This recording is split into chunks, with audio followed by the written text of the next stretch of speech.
Louvado seja Deus, para sempre seja louvado. Saúde a Igreja de Cristo com a paz do Senhor, amém. Quem está feliz com Jesus, diga glória a Deus. Fique sobre os seus pés, vamos fazer a leitura da palavra de Deus.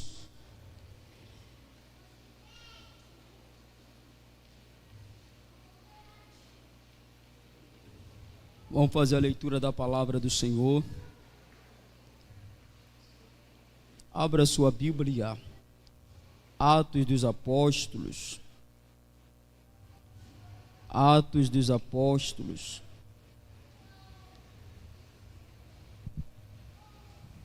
Você possa abrir a sua Bíblia em Atos dos Apóstolos, capítulo de número 9. Você vai abrir a sua Bíblia em Atos dos Apóstolos, capítulo 9. E você vai abrir a sua Bíblia em Filipenses, capítulo 4, verso 11. Atos dos Apóstolos. Vamos fazer a leitura de dois textos. Atos 9, a partir do versículo de número 15. Quem achou, diga amém. Aí você já deixa preparado Filipenses, capítulo 4, a partir do versículo de número 10. Vamos começar a ler Atos capítulo 9. Porém o Senhor ordenou-lhe: vai, pois ele é para mim um instrumento escolhido, a fim de levar o meu nome diante de gentios e seus reis, e perante o povo de Israel. Revelarei a ele tudo quanto lhe será necessário sofrer por causa do meu nome. Então Ananias foi, e entrando na casa, impôs sobre ele as mãos, declarando: irmão Saulo, o Senhor Jesus, que lhe apareceu no caminho por onde vinhas, enviou-me a ti, para que tornes a ver e fiques pleno do Espírito Santo. Imediatamente lhe caíram dos olhos algo parecido com as escamas, e ele passou a ver de novo.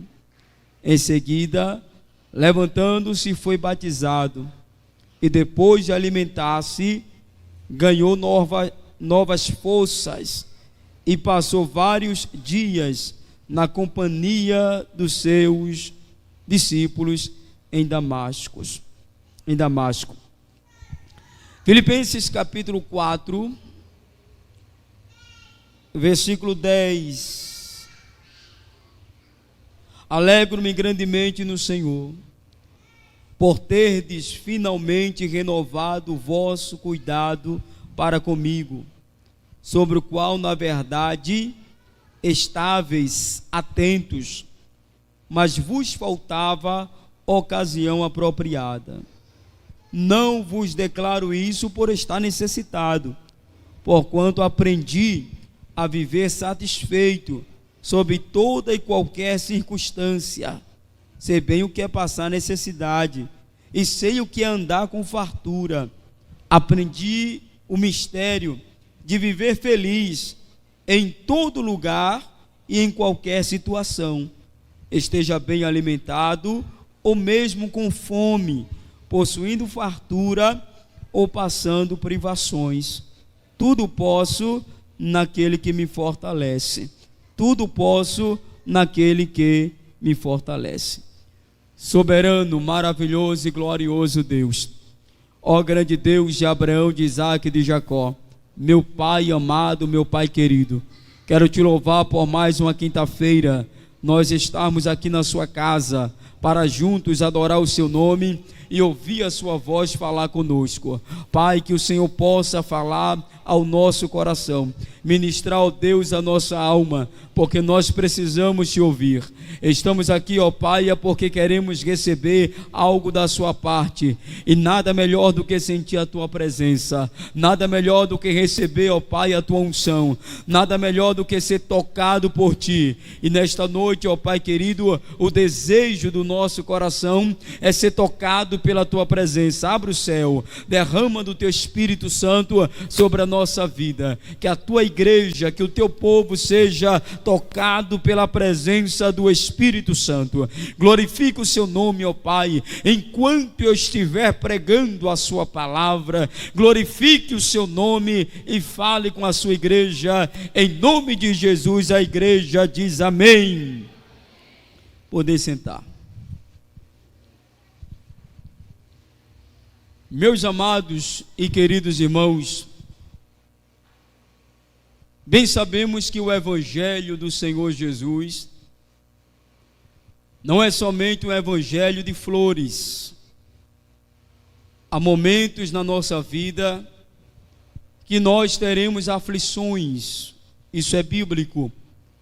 O próprio Jesus, ele disse: no mundo tereis aflições, mas tende bom ânimo, porque eu venci o mundo. Quando você vem para o Evangelho, que entrega a sua vida ao Senhor Jesus, a sua vida não fica isenta de problemas. Não é porque você é cristão, não é porque você serve a Deus, que você não vai passar por vales, provações, desertos. Não. Não é porque você é crente que você não vai ficar enfermo. Não é porque você é crente que não vai ficar desempregado. Não é porque você é crente que não vai passar por problemas na casa, no seio familiar. Evidentemente que nós vamos enfrentar a nossa luta. A diferença de você ser crente é que você passa na luta com a ajuda de Deus. Você não passa a luta sozinho. Você caminha, você vai passar pelo vale, você vai passar pelo deserto, mas você não vai estar só, porque haverá um Deus que vai te dar graça, vai te dar força, vai te conduzir nesse momento de provação, para que você não desanime, para que você não largue a cruz, para que você não saia da presença de Deus. Muita gente tira a própria vida, porque não suporta as aflições da vida. Com Deus, você não vai tirar a sua vida. Por quê? Porque o Senhor dá graça para você. O apóstolo Paulo, certa feita, ele disse para Deus: Senhor, arranca de mim esse espinho na carne, porque ele não estava mais suportando as aflições, as provações. Ele disse: Senhor, arranca de mim esse espinho na carne. O Senhor olhou para Paulo e disse para ele: Paulo, a minha graça te basta, e o meu poder se aperfeiçoa na sua fraqueza. Lemos dois textos. Um texto que nós lemos, o apóstolo Paulo ele escreveu essa carta dentro da prisão. O apóstolo Paulo estava na prisão quando ele escreve a carta aos Filipenses. Ele estava preso. Então, quando Paulo escreve a carta aos Filipenses, ele tem uma preocupação na mente. Ele não quer que os irmãos desanimem. Paulo não quer ver ninguém triste. Paulo não quer ver os irmãos parando de pregar porque ele está preso. Paulo não quer ver os irmãos parando de servir a Deus ou revoltado com os céus porque ele está preso. Então Paulo, preocupado com a estabilidade da fé dos filipenses, ele escreve essa carta. E o tema dessa carta que o apóstolo Paulo escreve é alegria. Paulo está preso e ele vai falar sobre alegria. Ele vai dizer para os filipenses: alegrai-vos no Senhor, alegrai-vos no Senhor, alegrai-vos no Senhor. Só que ele está preso e ele está mandando os irmãos se alegrarem. Ele está preso e ele está dizendo para os irmãos: se alegrem no Senhor, porque eu estou em cadeia, mas a minha alma não está triste. Eu estou em cadeia, mas eu não estou triste. Eu estou em cadeia, mas eu estou alegre, porque não é a circunstância que produz alegria em mim. O que produz alegria em mim é a presença do Senhor Jesus na minha vida. Ele é a razão da minha alegria. Então, lemos Filipenses capítulo 4 e lemos Atos. em Atos é a chamada do apóstolo Paulo. Capítulo 9 é Deus olhando para Paulo e escolhendo ele. Só que, meu diácono Leônidas, Paulo vive numa zona de conforto muito grande. Olha só o extremo. Paulo era fariseu. Paulo era da tribo de Benjamim. Paulo, ele aprendeu aos pés de Gamaliel toda a teologia judaica. Então Paulo era fariseu, era um homem que tinha autoridade, era um homem que vivia bem, era um homem que comia bem, era um homem que tinha uma condição financeira boa, elevada, era um homem que ele vivia para a religião e nada faltava para Paulo. Paulo, como fariseu, nunca iria levar uma chicotada. Paulo, como fariseu, ele nunca iria apanhar, porque ele vivia na cobertura da religião judaica. E dentro dessa religião, ele vivia bem, muito bem. Só que, aqui, Paulo é fariseu e vive bem. Só que existe um projeto do céu para Paulo. Existe um plano dos céus para Paulo. E o plano dos céus para Paulo vai desconstruir o que ele está vivendo. Ele vai ter que sair da zona de conforto. O status dele de autoridade, ele vai perder. Aplausos de mestre que ele tinha, ele vai perder. A autoridade que ele tinha de bater nos irmãos, de prender, de acabar culto. A carta da autoridade que ele tinha para perseguir a igreja de Cristo vai acabar. Deus vai chamar Paulo, mas vai chamar ele para largar tudo que ele tinha para servir ao evangelho. Aí será que Paulo vai querer abandonar o seu conforto para ser inserido no reino em que ele viverá uma vida de sofrimento? Será que Paulo precisa largar a vida de conforto que ele tem para ser inserido em um reino em que ele vai ser chicoteado, em que ele vai passar fome, em que ele vai ser preso, em que ele vai ser humilhado? Será que Paulo precisa passar por isso? Será que Paulo, ele pode enfrentar essas lutas da vida, visto que ele sempre teve uma vida muito boa? Paulo sempre teve uma vida muito boa. Paulo foi um menino bem sucedido na vida. É como você pegar um menino que nasce numa família rica, uma família poderosa, o qual mora num apartamento, num condomínio de luxo, que tem tudo, e de repente Deus pega ele e diz: vem cá, porque eu vou te levar para fazer missões. Aí coloca o menino para morar dentro de uma favela. Então o apóstolo Paulo, ele vive uma vida boa, uma vida extraordinária financeiramente, mas pelo reino ele vai ter que ponderar, ele vai ter que pensar, ele vai ter que orar, porque a chamada é uma chamada para o sofrimento. A chamada é a chamada para a prova, a chamada é a chamada para a luta.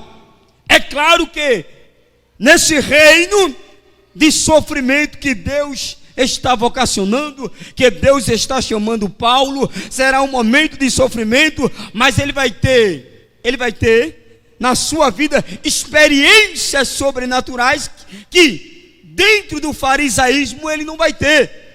Dentro do farisaísmo, ele vai ter letra, ele vai ter conhecimento, ele vai ter autoridade, ele vai ensinar, ele vai pregar, mas as suas palavras não vai ter vida. Aqui nesse reino aqui, ele vai sofrer, mas ele vai pregar e Deus vai batizar, ele vai pregar e Deus vai levantar paralítico, ele vai pregar e Deus vai ressuscitar mortos. Então, nesse reino de sofrimento, ele vai simplesmente viver o que ele nunca viveu no sobrenatural.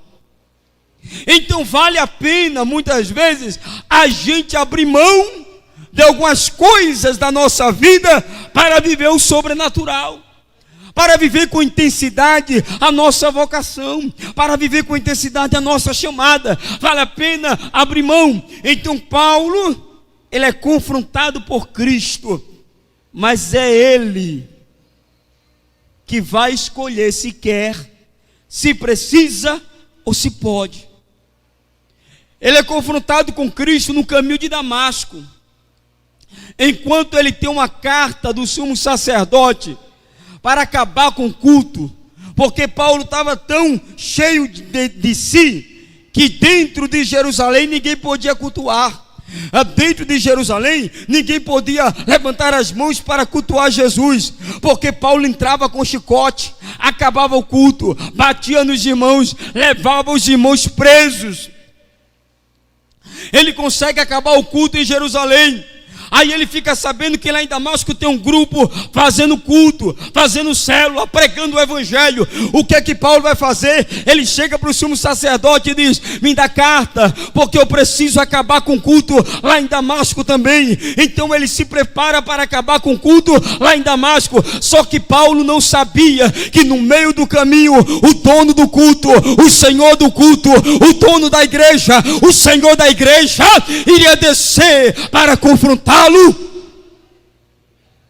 Paulo não sabe com que povo ele está mexendo, num zelo que consumia o apóstolo, de achar que estava fazendo a obra e a vontade de Deus. Ele se levanta e ele está com a carta. Eu tenho liberdade de prender, de soltar, eu tenho liberdade de acabar com o culto. Mas no meio do caminho ele se depara com a luz, ele se depara com o Rei dos Reis, ele se depara com o Senhor dos Senhores, ele se depara com Jesus, ele se depara com aquele que é, com aquele que faz, com aquele que abençoa, com aquele que liberta, com aquele que transforma, com aquele que dá vida. Isso é para você levantar a mão para o céu, abrir a boca da glória, porque Ele é Deus. Adore a Ele.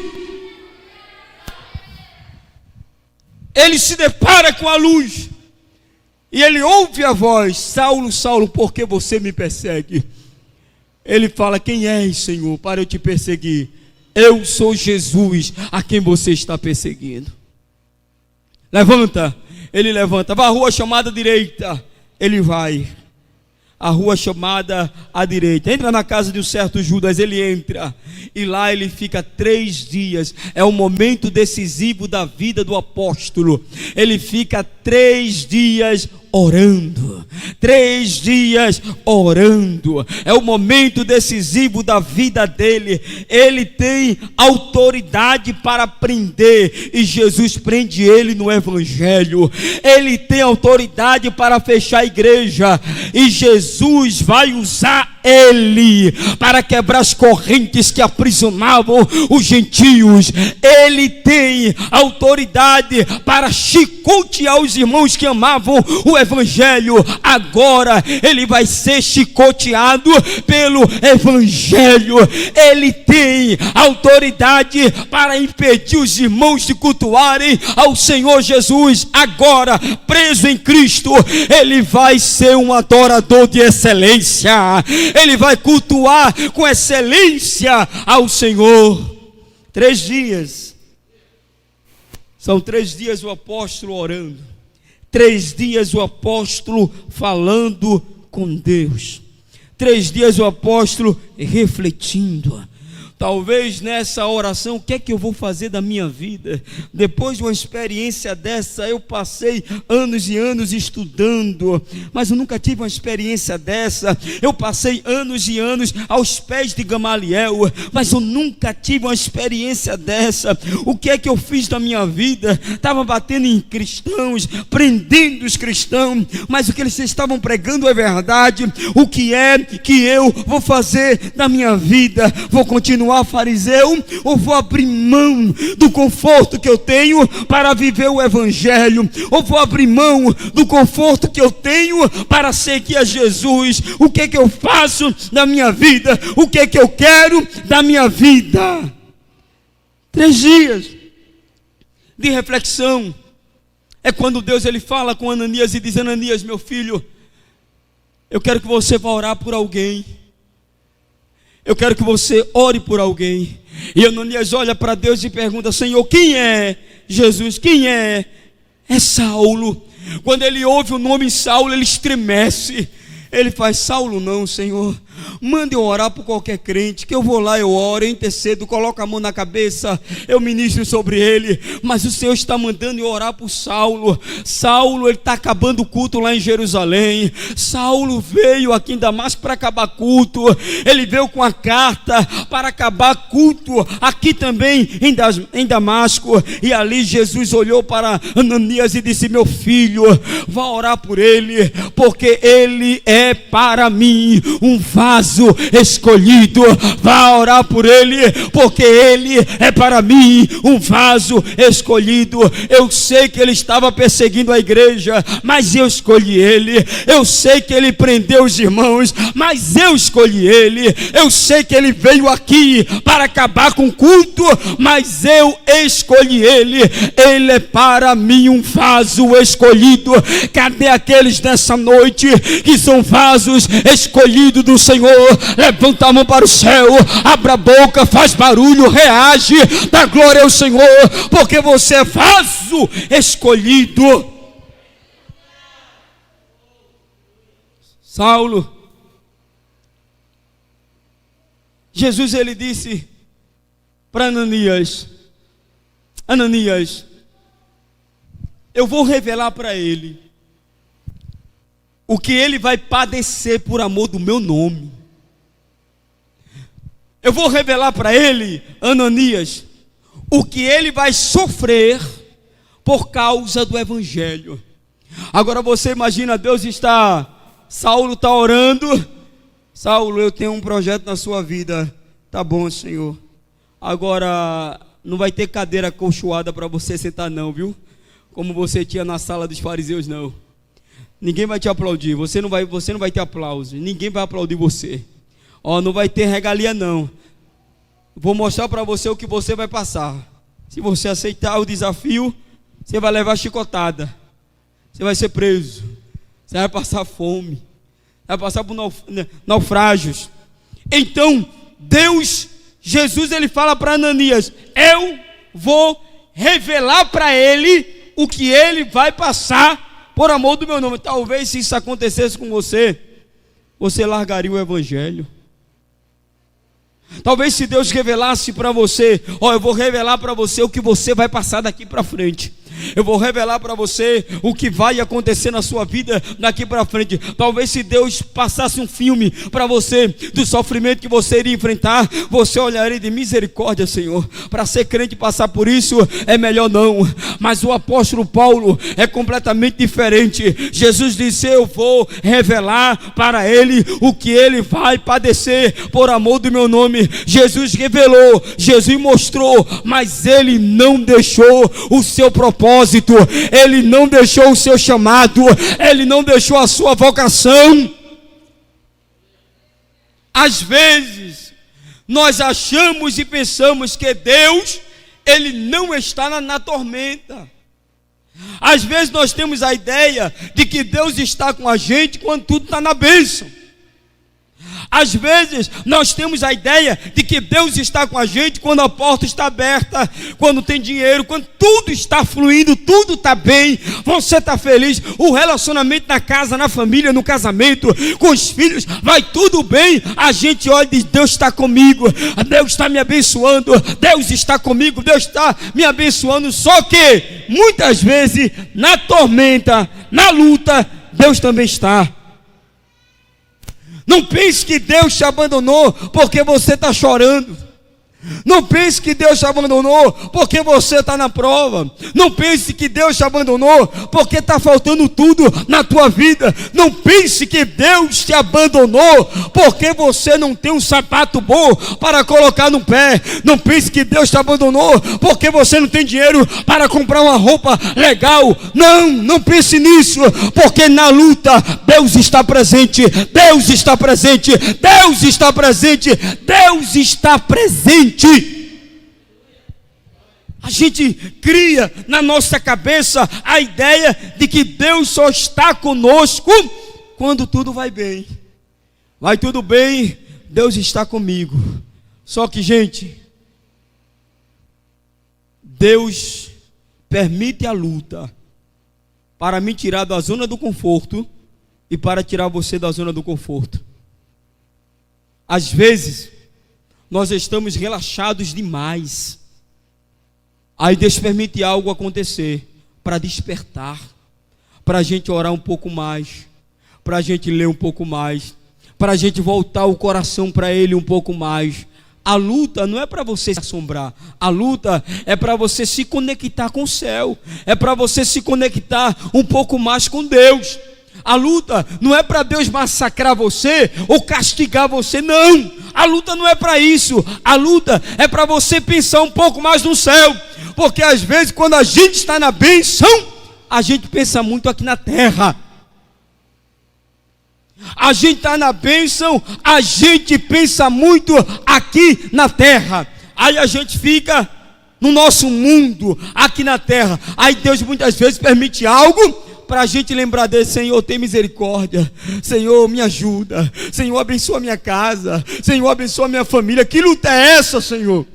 Deus permite para despertar você, para que você não se esqueça dele. Para que você não se esqueça dele. Então o apóstolo,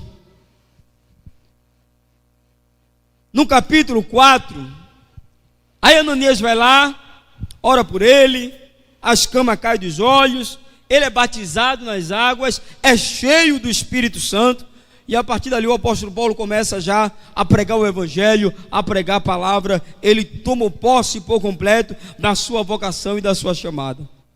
No capítulo 4, no verso 10, Paulo está agradecendo a Deus pela ajuda dos irmãos. Paulo começa a dizer: alegro-me grandemente no Senhor por terdes finalmente renovado o vosso cuidado para comigo. A igreja de Filipe, a igreja dos filipenses, não deixava o apóstolo Paulo passar por necessidade. Era uma igreja que ela sempre estava ajudando o apóstolo de alguma forma. Era uma igreja que não deixava o apóstolo Paulo padecer necessidade, padecer fome. Era uma igreja que sempre estava levantando uma oferta missionária para abençoar a vida do apóstolo Paulo. Aí ele começa agradecendo: obrigado pelo cuidado de vocês, obrigado porque vocês não me deixam padecer necessidade, obrigado porque vocês estão sempre me acudindo, sempre lembrando de mim. Agora uma coisa é certa, irmãos: a igreja de Filipe, que se levantava para ajudar o apóstolo Paulo, não era porque a igreja de Filipe era 100% boa, era um mover de Deus. Na adversidade, Deus sempre vai levantar alguém para ajudar e abençoar a sua vida. Na adversidade, Deus sempre levantará pessoas para te ajudar, para te abençoar. Você não estará sozinho. No momento da adversidade, Deus sempre vai levantar pessoas. A igreja foi levantada por Deus para abençoar e socorrer o apóstolo Paulo. Era Deus dizendo para o apóstolo: eu cuido de você, eu cuido de você, eu cuido de você. Deus está dizendo nesta noite para você: meu filho, minha filha, eu cuido de você, eu cuido de você, eu cuido da sua vida. Ele agradece, e ele agradece. No verso 11 ele diz: não é que eu esteja precisando de algo, não é que eu esteja precisando de algo, mas eu aprendi viver satisfeito sob toda e qualquer circunstância. É aí que entra o posse do apóstolo Paulo. Ele diz: eu aprendi viver em qualquer circunstância. Eu aprendi viver e eu aprendi ser feliz. Se tenho que comer, eu levanto a mão para o céu e digo glória a Deus. Paulo está dizendo: se tenho que comer, eu agradeço. Mas se não tenho o que comer, eu também levanto a mão para o céu e agradeço da mesma forma. Se tenho que vestir, eu agradeço. Mas se não tenho que vestir, eu agradeço também da mesma forma. Essa geração é uma geração que vive reclamando de tudo. É uma geração que vive murmurando. É uma geração que tem tudo, mas vive reclamando da vida. Aprenda a ser grato a Deus por aquilo que você tem. Porque eu servi a Deus muitas vezes durante a semana. Eu comia bem 2 vezes na semana. 5 dias eu comia cuscuz às 10 horas da noite. Porque meu pai estava na batalha vendendo picolé para trazer o alimento para dentro de casa. Aí não tomava café, não almoçava, vinha comer cuscuz 10 da noite. Mas pela manhã eu me levantava, olhava para o céu e dizia: louvado seja o seu nome, Jesus. À tarde não tinha o que comer, eu olhava para o céu e dizia: louvado seja o seu nome, Jesus. Não tinha reclamação, não tinha murmuração, era sempre agradecendo a Deus e dizendo: hoje eu não tenho, mas um dia eu vou ter. Hoje eu não tenho, mas um dia eu vou ter. Hoje eu não tenho, mas um dia o Senhor vai me abençoar. Não reclame, seja grato. Pare de ficar com a cara feia, porque sua mãe não lhe deu a sandália que você queria. Agradeça que você ainda tem sandália para usar. Pare de ficar com a cara feia, porque o seu pai não te deu o tênis que você queria. Agradeça que você ainda tem um tênis para usar. Pare de reclamar. Aprenda a ser grato, faça como o apóstolo Paulo: eu sou feliz em qualquer circunstância, não importa. Não importa, eu sou feliz em qualquer circunstância. Eu posso levantar a mão para o céu e dizer: obrigado, Senhor, sou feliz. Aprenda a ser grato. Tenha um coração grato a Deus. Você tem tudo e fica murmurando: que vida miserável, que vida desgraçada essa é a minha, que vida sofrida essa é a minha. Nunca levou uma tapa do marido. O casamento é ruim. O casamento é ruim da mulher que está apanhando todo dia. E ela não tem para onde ir. Gratidão, seja grato, agradeça. O homem: minha esposa é ruim, tua esposa é ruim. Ruim é aquela mulher que trai o marido, rapaz. Tem uma mulher honesta, uma mulher fiel, que está do teu lado. Agradeça, seja fiel. Aprenda a viver bem em qualquer circunstância. Não gere perspectiva. Olha para a rede social: rapaz, eu queria ser assim, eu queria ser dessa forma. Deixa de bobagem, rapaz. Para com esse negócio. Não, eu queria ser assim, eu queria me vestir dessa forma. Aí o padrão é rede social. Padrão é a menininha lá que coloca roupa de marca. É o menininho lá que coloca roupa de marca. Não, teu padrão não deve ser esse. Você foi salvo, lavado, liberto e remido pelo sangue do Cordeiro. O teu padrão é Cristo, é Jesus, é o Senhor. Aprenda a viver bem em qualquer circunstância. Não importa o que eu estou passando, eu sou feliz. Não importa o que eu estou passando, eu sou feliz. Aí eu pergunto para você: você é feliz? Não, bicho, eu não sou feliz não. Eu não sou feliz porque eu não tenho dinheiro. Olhe para minha carteira, bispo, não tem dinheiro nenhum. Como é que a gente vai ser feliz sem dinheiro? Você é feliz? Não, bispo, eu não sou feliz não. É uma luta terrível na minha casa, no meu casamento. Vai ser feliz como? Você é feliz? Não, bispo, não sou feliz quando ainda tenho umas dorezinhas no corpo, uma enfermidadezinha que me incomoda que só. Eu não sou feliz não, bispo. Você é feliz? Você sabe agradecer a Deus pelo que Ele faz na sua vida? Nem tudo Deus Ele vai liberar sobre a sua vida, mas seja grato por aquilo que Ele te deu. Meu pai nunca me levou para o cinema, nem por isso eu deixei de amá-lo. Meu pai nunca me levou numa praia, nem por isso eu deixei de amá-lo. Meu pai nunca me levou num parque, nem por isso eu deixei de amá-lo. Ele dava a mim o que Ele podia dar, e eu era um menino feliz, porque eu olhava para o esforço do meu pai e dizia: ele é um guerreiro, ele é um lutador. E eu era um menino que sabia agradecer, dizer: pai, obrigado, porque o Senhor me dá aquilo que o Senhor pode dar, e eu sou feliz por ter o Senhor como meu pai. Deus vai te dar o que você precisa. Deus não vai te dar passando para você esbanjar. Deus não vai te dar passando para você ficar. Não!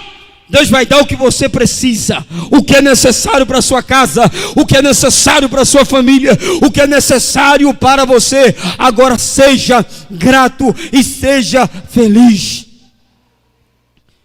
Olha o que Paulo diz, irmãos.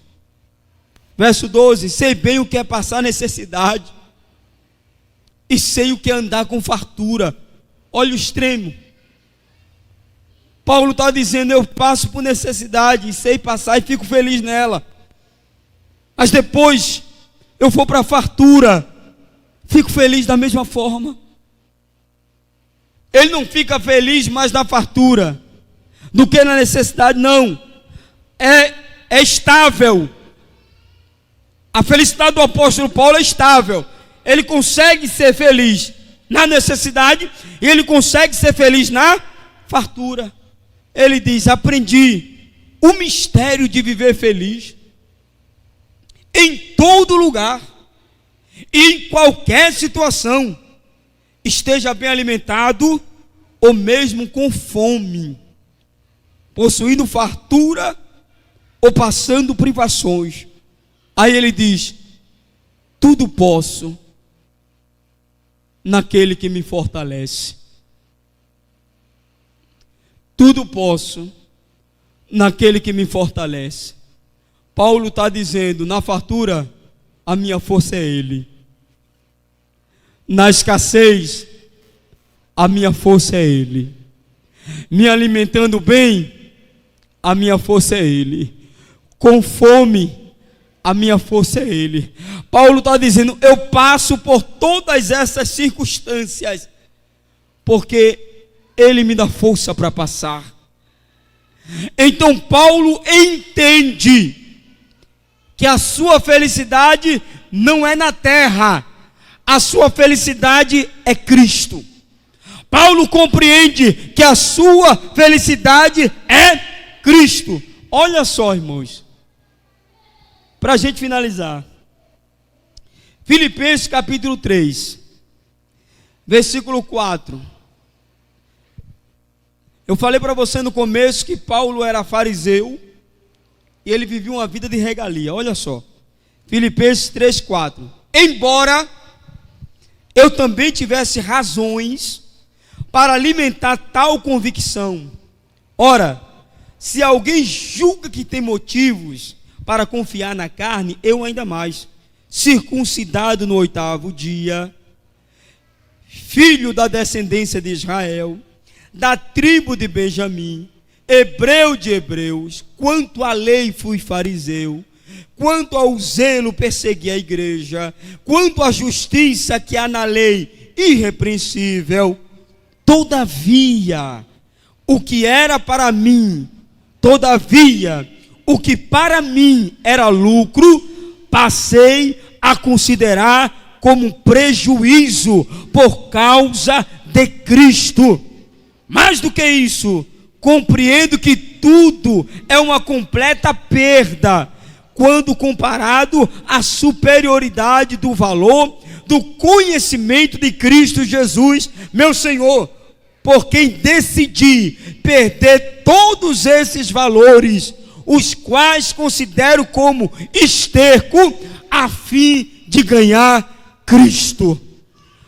Paulo disse: é esterco toda a glória que eu tinha, todo o poder que eu tinha, todo o dinheiro que eu tinha, todo o reconhecimento que eu tinha, é esterco. Eu deixei para lá para viver a minha vida com Cristo, para viver a minha vida com o Senhor. Ele abriu mão de tudo para viver a sua vida com o Senhor. Posso todas as coisas naquele que me fortalece. Diga: eu posso todas as coisas naquele que me fortalece. O posso aqui, você pode passar pela luta de cabeça erguida. Você pode passar pela luta de cabeça erguida. Você pode passar pela tempestade de cabeça erguida. Levante a sua cabeça. Deus está cuidando de você. Levante a sua cabeça. Deus está cuidando de você. Você não está sozinho. Há um Deus que está com as mãos estendidas sobre a sua vida. Há um Deus que está com as mãos estendidas sobre a sua vida. Está cuidando de você nos detalhes da vida. Você tem chorado, você tem derramado as suas lágrimas, você tem sofrido muito, você tem olhado para o céu e até sentido a ausência do céu e a ausência de Deus. Não tem sido fácil para você. De replaçaio da rabagado bachúria de ramanaia. Desa praça minha fada era couve da manaia xandera bacheia. Você não está sozinho. Você não está sozinha. Deus está cuidando de você. Deus está cuidando de você. Há um testemunho aqui no meu coração nesta noite. O Espírito Santo falando forte, dizendo: diga para ela que eu estou cuidando dela. Diga para ele que eu estou cuidando dele. Deus está cuidando de você. Você não está sozinho. Está difícil, a luta está grande, a prova está grande, o deserto está grande, o vale está grande, mas você não está sozinho. Deus está contigo. Deus está contigo. Ele vai mudar essa situação. Ele vai tirar você desse vale. Ele vai mudar o teu cativeiro. Se prepare. Está vindo coisas grandes de Deus para a tua vida. Está vindo coisas grandes de Deus para a tua vida. Até para saio da rabaga, até para cachorogodobachúria. Está vindo coisas grandes de Deus para a tua vida. Quem crê nisso, levanta a mão para o céu, abra a boca da glória, exalte a Ele. Está vindo coisas grandes de Deus para a tua vida. Se prepare, se prepare, se prepare. Deus, Ele vai agir. Fica de pé. Eu posso. Eu tete pra saio da rabaga de bechai. E tete pra cá chorogodô bachuria. Rafolga da eu tete pra samia. Eu posso todas as coisas porque Ele me fortalece. Eu posso todas as coisas porque Ele me fortalece. Eu posso todas as coisas porque Ele me fortalece. Você não vai parar, você não vai desistir, você não vai sair da presença de Deus. Sabe por quê? Porque o Senhor é a tua força. O Senhor é a tua força. Ele é o teu combustível. Quando você está quase parando na caminhada, Ele começa a pegar nas tuas mãos e dizer: eu estou com você, meu filho, eu estou com você, minha filha. Quantos estão sentindo a presença deste Senhor que cuida de nós, que cuida de nós, que cuida de nós?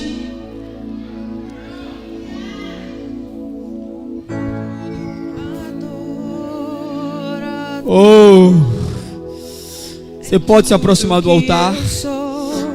Sai do seu lugar, se aproxima do altar. Se aproxima do altar.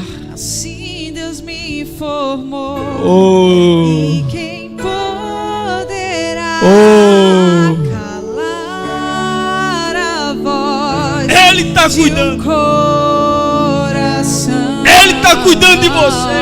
É difícil, mas Ele está cuidando. Se eu subir ao Da replaçaio da rabagado bachúria. eu sei que lá Rafolga daio estás. tete praça Se minha eu fa.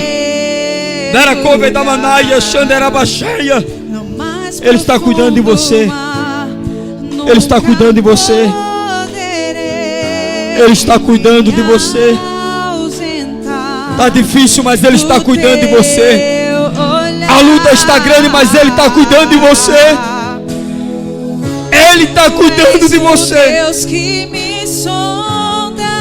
A tua história vai ser mudada, creia. Tu és A o sua história vai Deus ser que mudada. vê. Ele está vindo ao teu encontro. Vem cá, Jonathan.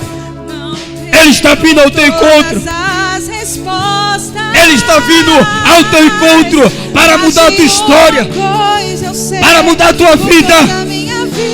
Oh! Oh! Adorar é o que sei, adorar é o que sou. Nada pode calar uma dor. Você pode adorar Ele. Não existem prisões. Você pode adorar Ele. Tenham a voz de Faça dessa canção te a sua oração e comece a adorar a Ele. Oh, adorar é o que sou. Nada pode calar uma dor. brada voz. Não existem prisões que contenham a voz Aleluia. de quem te Oh, vai adorando a Ele, que você está adorando e Deus está tomando conta da tua vida. Aleluia. Deus está tomando conta da tua vida, da tua casa, da tua história.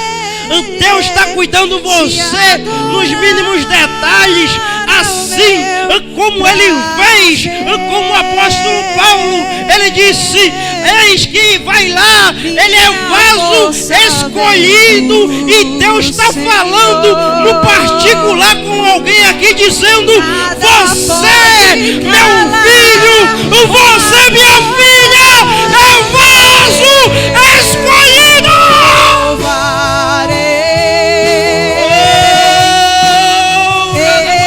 Eu te louvarei.